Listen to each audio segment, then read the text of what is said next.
مش لازم دايما ان انت تبقى بتتعلم كلمات جديدة علشان يبان ان مستواك advanced، لكن ممكن تستخدم نفس الكلمات اللي انت عارفها اللي هي بتاعة البيجانرز والانترميديت في ان انت تبان advanced. مثال على دوت كلمة poor، فقير. احنا ممكن نستخدمها علشان نوصف شخص فقير. ممكن نستخدمها بان احنا نوصف قرار غلط وحكم على الامور كان خاطئ فنقول poor judgment. وبنفس الطريقة كلمة rich اللي هي بمعنى غني. احنا ممكن نستخدم كلمة rich لان احنا نوصف الاروما، الريحة بتاعت حاجة معينة او التيست بتاع حاجة معينة. القهوة مثلا ممكن نقول this coffee has a rich aroma او the cake has a rich taste. وهنا ده معناه ان الحاجة دي هي full of flavor، يعني هي مليانة طعم ومذاق، عشان كده احنا بنقول المذاق غني، او حاجة intense او حاجة luxurious. فتعالوا نشوف شوية كلمات عادية جدا الكل عارفها وازاي نقدر نستخدمها بصورة advanced.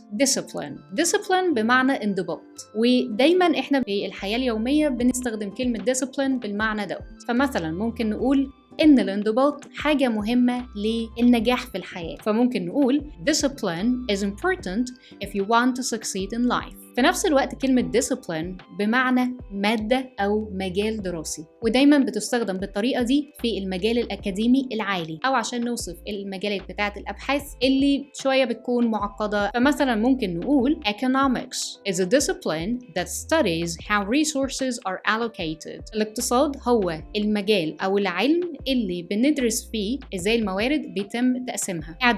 address بمعنى عنوان، يعني مثلا ممكن نقول I'm sorry I didn't catch your home address. أنا آسف ما سمعتش العنوان بتاعك، ممكن تقوله مرة تاني. Could you say it one more time? address ممكن ننطقها بطريقة مختلفة سنة ونحولها لverb، يعني ممكن نقول بدل address نقول address، وبيكون معناها إن إحنا بنتعامل مع حاجة معينة أو بنناقش مشكلة معينة. فممكن نقول the government must address the economic crisis.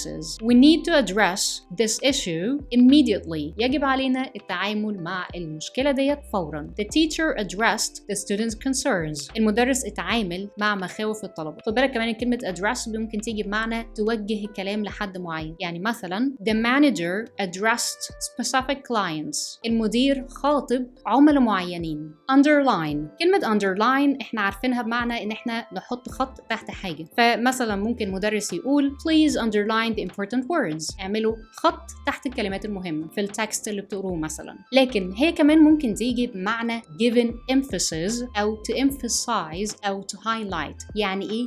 يعني تأكيد أو توكيد أو إن إحنا ندي أهمية لحاجة معينة. زي مثلا this example underlines the importance of education. المثال ده بيأكد أهمية التعليم. solid كلمة solid بمعنى صلب، عادة إحنا بنستخدمها لما بنتكلم عن الحالة بتاعة المادة. فممكن نقول ice is a solid form of water. التلج هو الحالة الصلبة للمية. solid كمان ممكن تيجي مع كلمة evidence ويبقوا مع بعض solid evidence بمعنى دليل قوي. فممكن أقول the argument is supported by solid evidence. المناقشة مدعومة من دليل قوي. آخر كلمة هي كلمة factor. كلمة factor بمعنى عامل، ودايما إحنا بنستخدمها بالمعنى ده، عامل أو عوامل لما بنستخدمها بالجمع لما بنقول factors. ومثلا ممكن نقول there are many factors contributing to global warming. في عوامل كتيرة قوي بتشارك في الاحتباس الحراري. طيب ممكن بقى كلمة factor ديت نحط لها حرف الجر in ونحولها لفعل factor in. معناه ايه بقى؟ to factor in بمعنى ان احنا ناخد حاجة في اعتبارنا، وبالاخص لما نكون بناخد قرار او بنعمل حسابات معينة. فمثلا بنحسب التكلفة بتاعت حاجة فنقول cost is an important factor. التكلفة هي عامل مهم. او نقول we must factor in